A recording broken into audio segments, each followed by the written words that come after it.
Let's start this question. Which of the following molecule has longest carbon-carbon double bond length? तो चार molecule है, carbon carbon double bond सभी में present है और कार्बन कार्बन डबल बॉन्ड की जो बॉन्ड लेंथ है उसका रिलेटिव कंपैरिजन आपको करना है। एक बार देख लेते हैं कि मॉलिक्यूल कौन से हैं। तो कार्बन कार्बन डबल बॉन्ड, ये थोड़ा अच्छे से बना देता हूँ, यहाँ थोड़ा ब्लर दिख रहा है। ये सभी में जो कार्बन कार्बन डबल बॉन्ड है ना, रेजोनेंस कहीं पे भी नहीं है, तो हाइपर कॉन्जुगेशन का क्वेश्चन होगा ये। Hyper conjugation concept, hyper conjugation किस में देख रहे हैं अपन? अल्कीन से।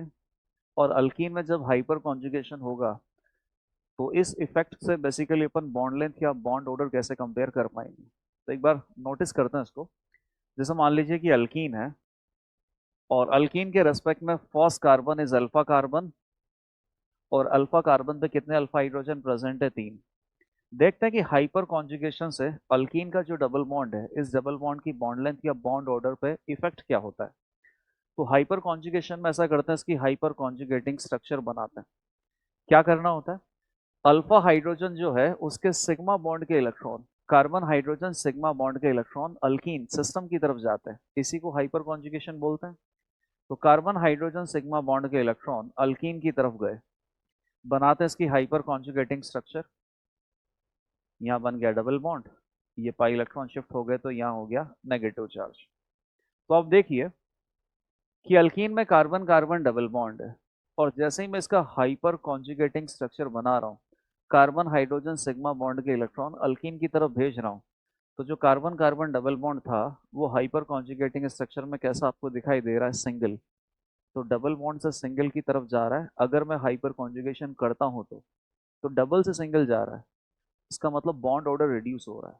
Bond order of carbon carbon double bond reduces due to hyperconjugation effect.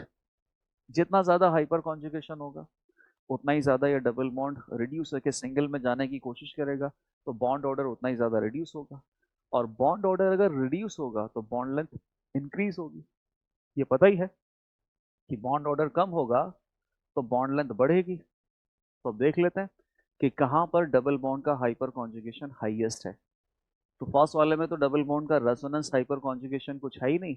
Second और थर्ड में देखें तो यहाँ 3 अल्फा हाइड्रोजन है, यहाँ पर इस कार्बन पर 0 अल्फा हाइड्रोजन है और 3 + 3 6 अल्फा हाइड्रोजन है। सबसे ज्यादा हाइपर कॉन्जुगेशन बी में है, सॉरी, सबसे ज्यादा हाइपर कॉन्जुगेशन डी में है। और जितना ज्यादा हाइपर कॉन्जुगेशन होगा उतना ही ज्यादा डबल बॉन्ड का जो बॉन्ड ऑर्डर है वो रिड्यूस होगा, तो बॉन्ड लेंथ इंक्रीज होगी। Option number D is correct answer.